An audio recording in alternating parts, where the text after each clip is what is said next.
Hello à tous, j'espère que vous allez bien, c'est Sarah, bienvenue sur la chaîne. Je vous retrouve aujourd'hui pour un nouvel unboxing en partenariat avec la boutique DIY Digital Art. Et en fait, c'était surtout la deuxième partie d'un premier unboxing que je vous avais posté il y a quelques jours. Donc là, j'ai encore 4 produits à vous présenter, donc c'est parti. Alors, je vous rappelle qu'au niveau du délai de livraison, on était à 10 jours tout pile. J'avais choisi ces produits le 22 novembre. Je les avais réceptionnés le 2 décembre. Donc, c'était vraiment super rapide. Voilà. Donc, il y a encore des petites choses de Noël. Hein. Vous allez voir encore des petites choses de Noël. Mais on va commencer tout de suite par ça. Puisque du coup, vous la voyez, j'ai rechoisi une toile dans cette petite collection que j'aime beaucoup. Alors, je vais vous ouvrir le paquet pour vous la montrer en entière.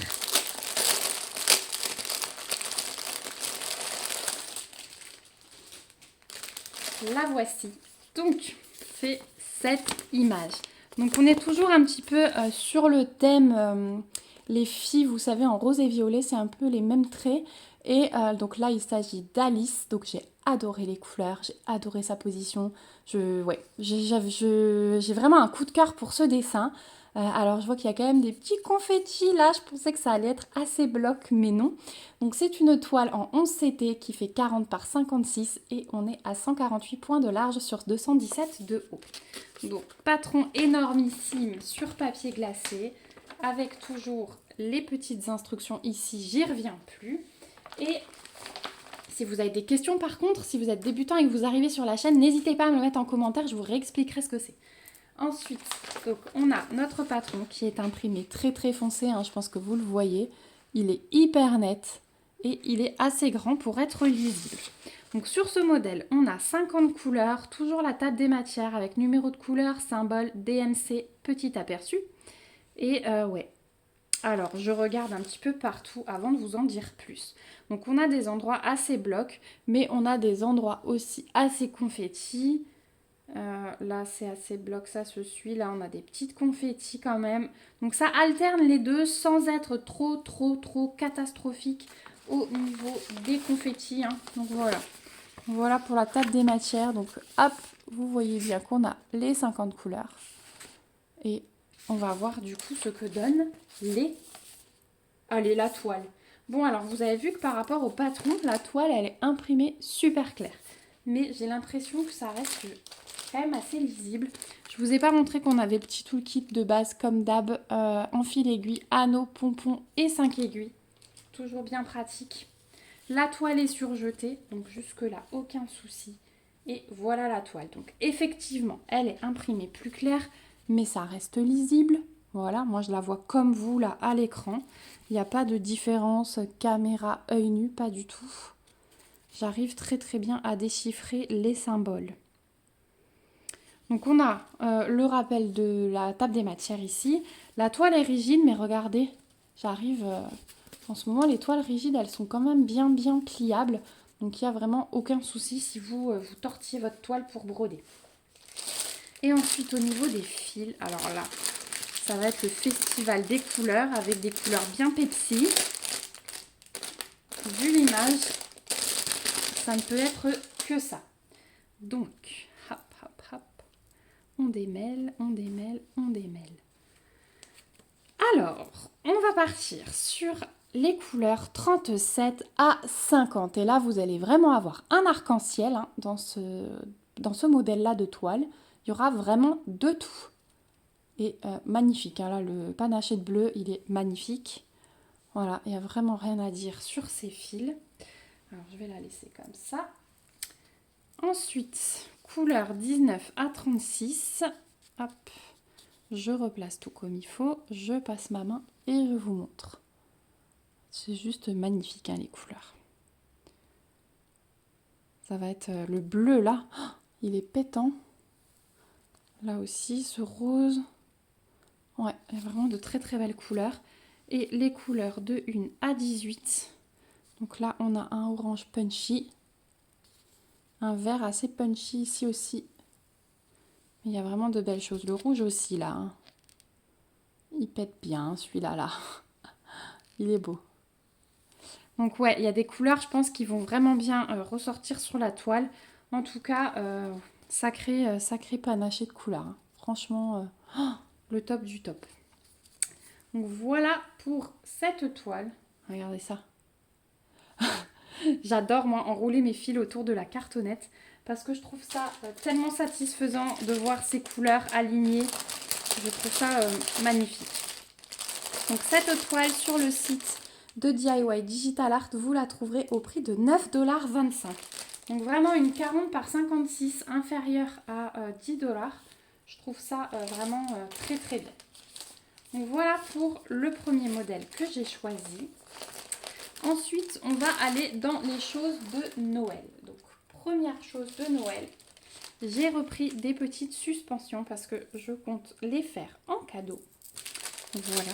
Donc, ce sont ces petites suspensions-là. Et si vous vous souvenez bien, je vous les avais présentées. Et du coup, il y a un papier de transfert. Alors, je crois qu'il n'y a qu'une seule personne qui m'a confirmé que ça se faisait au fer à repasser.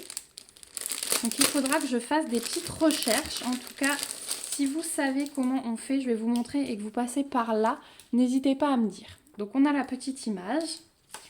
On a le patron avec les instructions. Donc le patron, il est petit, mais il est très lisible. On a 15 couleurs sur ces modèles, mais vu le dessin, c'est pas étonnant. On va être dans le brun, dans le vert, dans le rouge. Donc voilà, j'en dirai pas plus sur le patron. La toile n'est pas surjetée, mais du coup, comme ça sert de suspension, c'est pas grave. On n'a pas de toolkit, mais 2 aiguilles plantées ici. Au niveau des fils, donc pour rappel, hop, bien couleur de Noël et petit ourson, hein. Voilà. Et de l'autre côté, on arrive du coup dans les verts avec encore un peu de jaune et de blanc. Voilà l'ensemble des couleurs pour cette toile.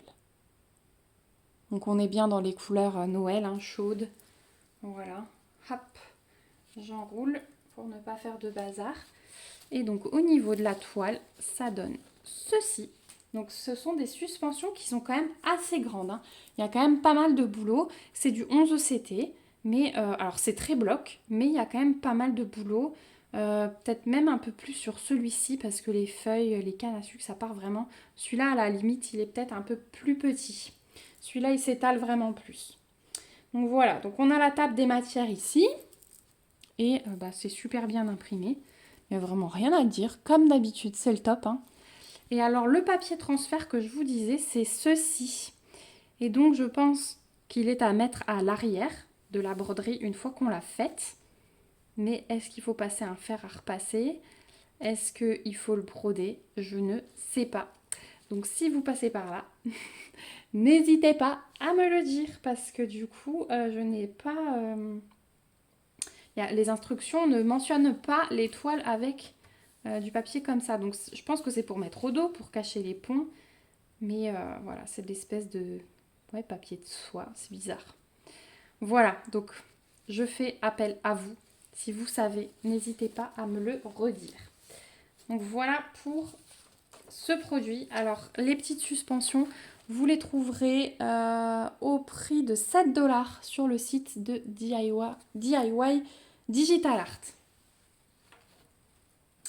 Ensuite, hop, on va rester aux suspensions aussi. Alors je voulais tester un autre modèle pour voir ce que ça donnait. Quand il y a des choses qui m'intriguent, généralement j'essaye de les choisir parce que je me dis que vous aussi vous les avez peut-être vues et que vous vous demandez voilà, à quoi ça ressemble. Donc j'ai pris ce modèle-là, donc c'est plutôt des couronnes, hein, et des petites pancartes. Donc je voulais voir si c'était aussi grand que le nounours et le sapin, mais j'ai l'impression que oui. Donc on va voir ça tout de suite. Donc on a toujours à l'intérieur le petit rappel de l'image. On a les instructions et le patron. Donc le patron, il est assez petit aussi. On a 11 couleurs et 2 couleurs vont servir aussi pour faire du backstitch. Puisque là, on le voit bien, hein, tous les contours, tous les traits que vous avez sur le patron vont être du backstitch. Donc bon, c'est vraiment juste pour entourer. Il n'y a pas de détails très très précis à faire. Donc voilà, donc il est imprimé clair et il est assez petit. Mais bon, regardez l'impression de la toile, on n'aura vraiment pas besoin du patron, donc c'est pas grave. Donc là aussi, on a nos 2 aiguilles plantées ici. La toile n'est pas surjetée puisqu'on est censé découper à la fin. Au niveau des couleurs, on retrouve sensiblement les mêmes que pour les oursons. On a peut-être un peu plus de rouge. Là, on a c'est un violet mais tout pâle. Violet tout pâle. Et puis là, grosse dose de blanc et de jaune. Voilà pour les couleurs. Hop. Et alors pour la toile, attention, je ne veux pas tout enlever. Donc on a toujours ce papier transfert à l'arrière. Voilà. Et voilà pour les suspensions. Donc elles sont à peine plus petites. Hein. Il y a quand même pas mal de boulot. En tout cas, c'est super bien imprimé. Comme vous pouvez le voir, c'est très bloc aussi. Donc si vous avez envie de faire un petit projet sympa autrement qu'une toile, ça peut être le genre de petit projet, voilà, qu'après on découpe, on coud ou on repasse, je ne sais pas, ce petit papier transfert. Mais je vais faire les recherches et si jamais personne ne sait, je vais faire les recherches. Et puis, je vous dirai ça dans une prochaine vidéo. Mais ça peut être des petits projets sympas à réaliser quand on est débutant parce que c'est assez bloc. Le backstitch, il est très carré. Je vais vous montrer. Normalement, il passe... alors, pas normalement, je le vois. Vous voyez, il passe vraiment sur les contours et en carré, toujours dans des trous.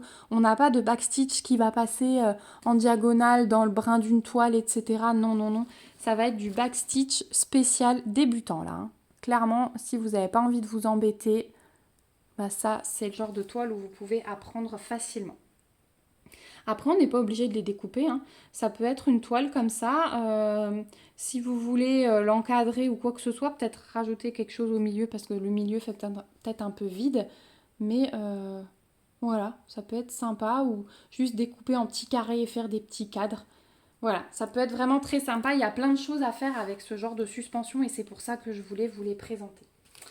Donc celles-ci, vous les trouvez sur le site de DIY Digital Art au prix de 9 $. Donc elles sont un peu plus chères que les autres, mais du coup il y en a 2 de plus. C'est sans doute pour ça. Donc voilà pour ça. Et on va passer au dernier kit. Il s'agit d'un kit Joy Sunday. Et ça aussi, ça va être pour un petit cadeau. J'adore tellement cette toile. Vous l'avez déjà vue en point compté, en estampé. Et là, je l'ai reprise en point compté. Donc il s'agit d'un petit sapin de Noël avec des petits boutons. Le fait qu'il soit bariolé comme ça, j'aime beaucoup, vraiment, j'ai craqué sur ce sapin. Donc il est en 11 CT, vous l'avez peut-être vu en 14 par contre. Là je l'ai pris en 11 CT, il fait 18 par 21. Et on va tout de suite découvrir. Donc la toile, j'aurai rien de spécial à vous montrer puisque, hop, c'est une toile vierge. Simplement vous dire qu'elle est surjetée, donc vous n'avez qu'à commencer à broder. On a ensuite un super patron, voilà, qui est bien lisible. Peut-être vous l'imprimez en noir et blanc à côté pour pouvoir colorier si jamais vous êtes comme moi avec le point compté, vous coloriez les cases que vous avez déjà faites. Ici, on retrouve une table des matières avec les numéros de couleurs, les symboles, les DMC. On a 3 couleurs qui vont être utilisées en backstitch, hein, on en a 14 en tout. Et on va avoir un tout petit peu de point de nœud, vous voyez, pour tous les centres de boutons. Tous les trous de boutons, c'est du point de nœud. Ça, promis, je vous fais le tuto bientôt. J'ai mon petit sapin là qui est de côté sur le canapé pour vous filmer ça. Ça arrive très bientôt. Et enfin, on a notre petite cartonnette, elle est toute petite. On a un petit sachet zip avec 2 aiguilles glissées à l'intérieur. Et voilà, les couleurs. Donc tout simple hein, au niveau des couleurs, vraiment primaire. Donc c'est pas les cartonnettes, les nouvelles. Là, on n'a pas les DMC dessus, on a simplement les numéros de couleurs. Donc voilà pour ce petit sapin bien sympa, petit projet en point compté, très sympa. Celui-là sur le site de DIY Digital Art, vous le trouvez au prix de 3,25 $. Donc vraiment super avantageux. Donc voilà pour cet unboxing, donc encore avec des petits restes de Noël, mais bon, voilà, c'est Noël toute l'année, hein, on n'a qu'à se dire ça.